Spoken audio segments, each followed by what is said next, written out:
decided to stay back in that hostile environment, with the village who had just shot you, and you said that these children who were not at fault, who were in the crossfire, it's not their fault and they need to be saved. And because of this action, that entire area, when they saw an army officer doing this, they said, we cannot fight with this army. And the entire area gave up terrorism. Sir, you were severely injured. Yeah, I'm paid to be injured. No, but you could have lost your life at that point. I'm also paid to lose my life for my country. So it's part of my job. Have you been to the Kohima War Memorial? You must see that. Any community, any range, you have a few bad men. Militancy is like a disease. I think one thing I'm grateful to the villagers for is that they honored what I did. That if you study the pattern of insurgency in our country's philosophy has always been never to destroy in any way by killing it. The year is 1994, the eve of the Republic Day, 25th of January. A young captain from the Indian Army, a guardsman, is on a patrol in a village in Manipur. They receive intelligence about 4 militants hiding in one of the houses. They carry out a search. He kicks the door open to be greeted with a volley of fire from an AK-47. A grenade is thrown at him. He manages to kick it away. Despite that, his body is riddled with bullets in his arms, in his chest. The rifle butt breaks his back. His foot takes the impact of the grenade. This is a real story. A story which I've always said needs to be made into a movie. The story of Captain D.P.K. Pillai, Shaurya Chakra, whom I consider a good friend. Welcome to the podcast, sir. And I believe the helicopter arrived to airlift him. And Captain Pillay looked on his side and he saw two children who were wounded in the crossfire in a war that they never asked for. And he tells his course mate, who was also the pilot of the helicopter, that no, do not take me. These children are innocent and they need to be saved. So I believe, sir, you sent those 2 children to be saved, to be rescued, and you stayed back. So what was going on in your mind at that point that if you are not airlifted, you could have probably lost your life? Thank you, Arun. Golaya, it's been a long time that we've been waiting to do this. Arun is a great friend. We've been in National Security Council together. And thank you very much, ma'am. And this is a question I think every soldier can answer why he would do that. Is like, unlike all other armies, I think the Indian Army stands for something that we all join there not to go and kill people, whether it's in any place of the world, whether we served. In fact, I'm doing an exhibition in Korea right now. And if you see, the ethos of the army is always to enter the battlefield as a healer, as a savior, rather than a killer. I think that's what defines the army's ethos. It's from times immemorial. It's something that is handed down to us from generations. We don't bear arms to go and kill other people. And then if you see the reasons why a soldier would join the armed forces, because he loves his country and he loves his countrymen. And that's our inspiration also. The safety, honor, welfare of your country comes first, always and every time. Of your countrymen comes next, and ours comes last. It's like embossed in golden letters in the Indian Military Academy. And what I did was what I was expected to do. Not only Sir, you were severely injured. Yeah, I'm paid to be injured. No, but you could have lost your life at that point. I'm also paid to lose my life for my country. So it's part of my job. So, but you actually decided that those 2 innocent children need to be saved and not you. Like I said before, we were there to protect what is valuable for our country. You bear arms for what? To protect, and you take it up. You do it on behalf of your countrymen. You respect this and love this country so much, more than your own life. I think that's what most of our army soldiers do that. And you've seen that whether it is evacuation during a flood or earthquake. You've seen the soldiers behave. It's not just in battle. They've always sacrificed their comfort, and you see the things written in our memorial that we gave our today for your tomorrow. So it's not D.P.K. Pillai who's the first or the last guy who's going to do it. It's a tradition in our armed forces. Have you been to the Kohima War Memorial? Yes, you must see that. There's an inscription that says, we gave our today for your tomorrow. And that's something that defines the army. And normally, sir, when a soldier is injured, his fellow men normally kind of then retaliate. That whole village could have been affected, adversely. But I believe you told your fellow men that you are not to take out any anger or aggression on the village, and you tried to help them by saying that these are people who are generally being misled.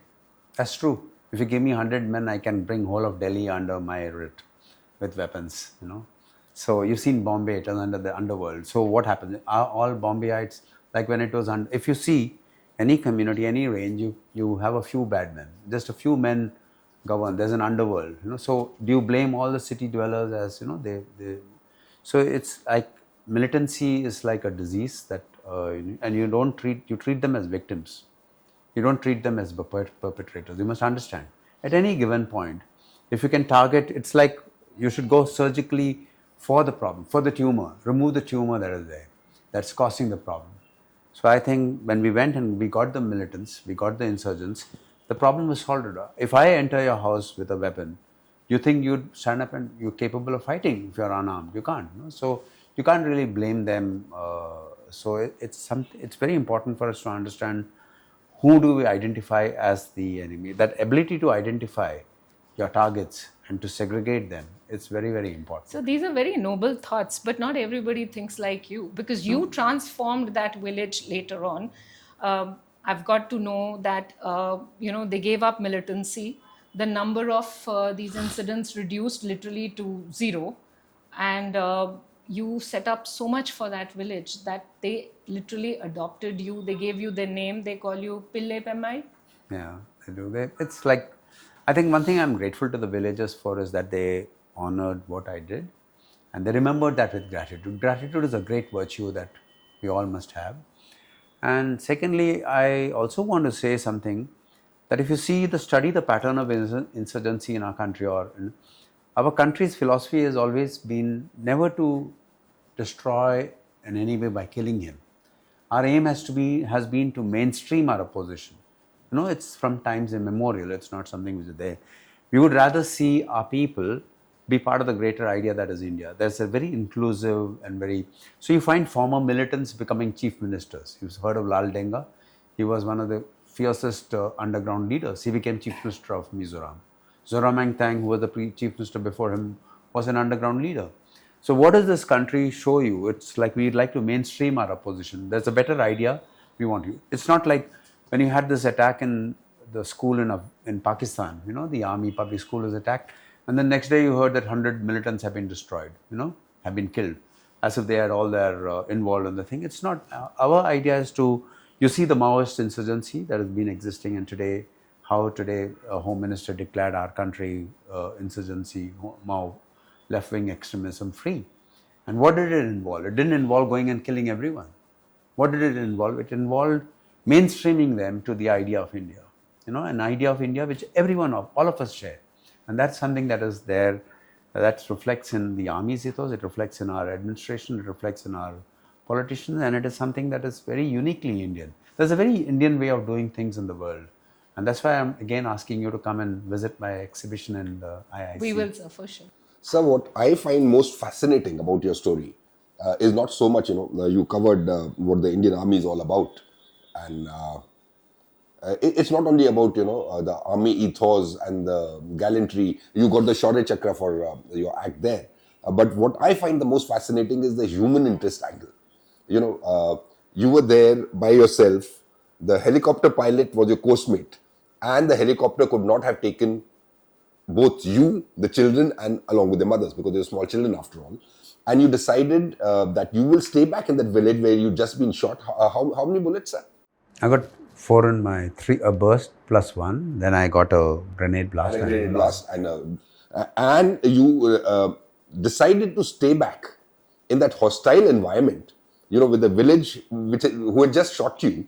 And you said that these children who were not at fault, who were in the crossfire, it's not their fault and they need to be saved. And because of this action, that entire area, when they saw an army officer doing this, they said, we cannot fight with this army. And the entire area gave up terrorism. They thought actually that you had died. The helicopter came back to lift you. There was a grave which they had made for you. And 16 years back when you found out about it, because after that there was no connection, you moved on. But 16 years later, you went back to the village when you got that story. You hugged the man who had shot you, and you both cried. And then you found out what a change your one action had made to the village. So could you tell us more about that? Yeah, I know. It's a serendipitous thing for me. The story came out at the right time when I was to join the National Security Council. I got that's where we served together. I had the privilege of, because of that one deed, events worked out for me in a manner that I got selected. I was the first army officer who worked in the National Security Council. We had a lovely 8-year tenure there. I remember much of our time. And it's not just the village that changed my life, also changed in many ways, because I could have never lived with the guilt of those 2 young children's blood on my hands. You know, more than a physical injury, there's a thing called the moral injury. And that lives, and that wound can never heal if you are morally injured. If you're physically injured, you can, go to the hospital, the doctors are great, they can sew up, your bones are joined. But if your psyche is damaged, you live with that psyche for the rest of every night. I would have had nightmares. So if I saw those two young children who were blooded by our own bullets, obviously, there's no way I could have chosen my own safety and survival when we are there to protect them, And those children didn't even know what region or religion they belong to, So there's no fault. What age were they? The younger boy was 6 years and the girl was about 11 years, Masibnee and Dingama. So there's no question of us. They could be my niece. So can you ever abandon your nephew or a niece when he's wounded? So, and I think as humans, we all carry that thing about, So what was it like when you found out about this? And I believe you got the CNN IBN Changemakers or Indian of the Year award for this. But going back to that village, you did not know that they've given up terrorism. They did not know that you were still alive. Yeah. You went there and you hugged the man who had shot you. He was a changed man, right? But when you did that, what exactly were the thoughts going through your mind? We are from NDA. We have this boxing bouts, don't we? Do you hate the guy whom you fight it on behalf of your corner and he fights it on behalf of his corner. And after the bout is over, we hug each other, right? Isn't it? Well fought, red, blue is the winner. So that's a boxing bout for me. It wasn't really a competition. He had not stolen my girlfriend, or I'm not going to steal his daughter or whatever. So there was no animosity. There was nothing personal. It was a battle between, like, I represented the government of India. He represented what he believed in. And there was a good fight. And I think that's the thing about being chivalrous and the honor amongst warriors. They respected me, I respected them. I think that kind of a chivalry is an ancient chivalry, a code of conduct amongst warriors, which existed. And I think both of us respected that. So your being very religious is also unapologetic Sanatani, of course, but also respect for all religions, in the sense that you also go to the church and you are equally devout when you go there as you are when you would go to a temple. When I am in Iraq, I went to a mosque. So when I was in Switzerland, I used to go to the church and I used to regularly go. There's only one God. It doesn't matter which form you want. But let's come back to the story of the cross and how it saved your life. Yeah, that's so. It does actually. The second burst, an AK-47 never misfires. So for the second burst to stop firing, like I got 3 here, and then he got once. Then he corrected himself. We saw he's hitting me on the right side. He corrected himself and he got my chest. And then the cross, right hand of Jesus was blown off and it stopped firing. I got it right above here. Wow. So it just barely went. And had I got the second burst, I would have been late D.P.K. Pillai. So obviously you discovered this much later. You were injured and you were bleeding, but this you must. This story I came to know much later when I met the person who shot me. So now we've done the church again. But would you consider him a warrior even though he was a militant, a terrorist? He was fighting for a cause that he believed in. For me, I respect him. He believed in a cause and he's fighting it. I believe in my country and I fought for them. So I think he's just as much. I think that's the beauty of our country. If you remember when Ravana was dying, what did Rama tell Lakshmana? He said, please go to Ravana and learn from him the statecraft. He respected him, right? He abducted his wife. So what does our scriptures tell us? To respect a warrior for what he is. Lakshmana goes and learns from Ravana the entire thing, the statecraft, because he was a great warrior in his own being. So there's nothing like, it's not like you're either with us or against us philosophy in our country at all. So that one action of yours changed the mindset of an entire village. It changed the militancy, the scenario of that whole village. And it's not just that, you're being very modest, sir.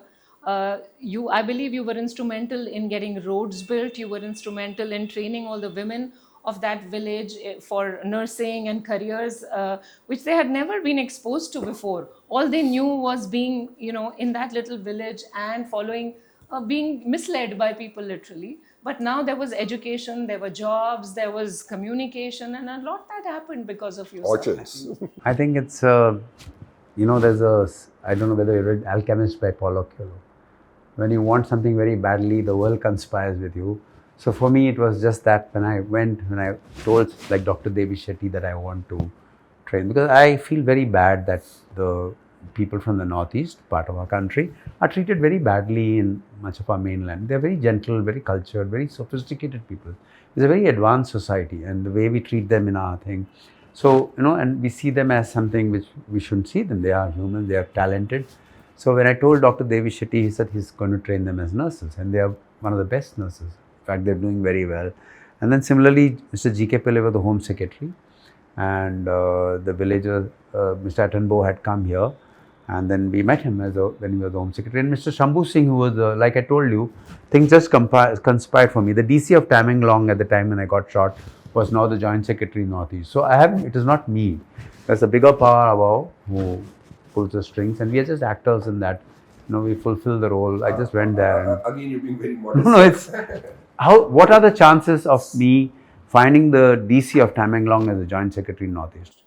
So let's shift from Captain Pillay, whom we've been discussing, to Colonel Pillay, because both the stories are important. Captain Pillay, the gallantry, the Shaurya Chakra, deciding not to go back without, the children who were. So you made a very interesting thing that you believed in a cause, and the person who shot you also believed in a cause, but the children didn't even know what the fight was all about.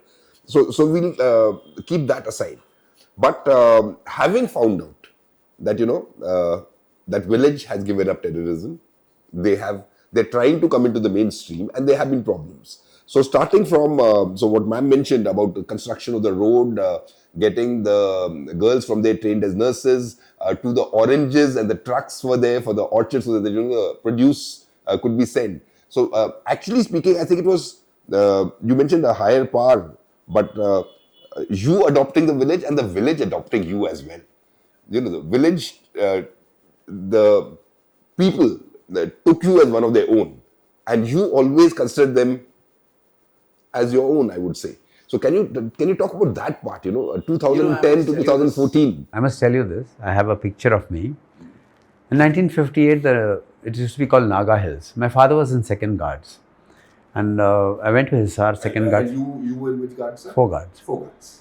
My father was a great rider and a national swimming champion. He's got the award for saving 21 people's life. And he was an outstanding. He was taken by General Somanna, who was his company commander, into 2nd Guards. And then Somanna commanded 4 Guards. That's how I landed up in 4 Guards.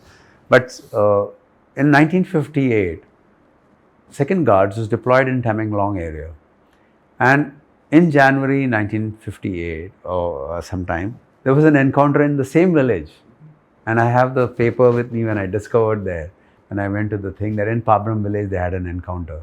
So maybe there is some, when I say there's a higher power, I really think there's something that is playing out. Maybe I was one of the guys who was shot dead that day from that village, because many years later when my Bangalore, when an AC center, my father was posted there, we had a fancy dress competition, and they draped me in a shawl, and they were supposed to be a Naga warrior, and I just scampered through the thing. I didn't have the courage to do. So I remember that I've got that picture with me, still dressed like a Naga boy. And many years later, when the village Naga headman Natanbo came there to the village, he says, it's our tribal shawl. Every tribe has its own shawl. So, as I was a 12-year-old boy dressed as a thing, and another 12 years later, 13 years later, I'm in the same village. So we are going to end part 1 of this podcast, and stay tuned for part 2. We will be continuing with Sir.